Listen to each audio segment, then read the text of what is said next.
One of the great things about Lewin Estate is there's always been a passion for music, fine wine, the arts. The ones that is most loved is a series by John Olsen. The long, slender green bottle reminded him of frog's legs.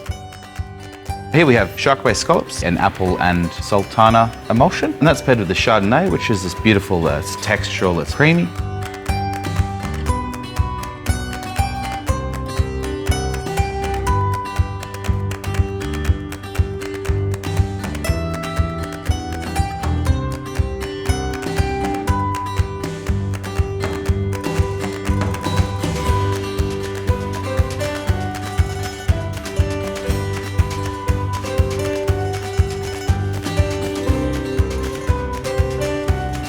We've made a white wine. We've added some more sugar and some yeast. As that yeast has broken down in the bottle, it releases these lovely sort of creamy characters. We'll dip it in a bath of really cold liquid, which will freeze the yeast up to about here. So then when we remove it, that pressure inside there will force out that plug of yeast.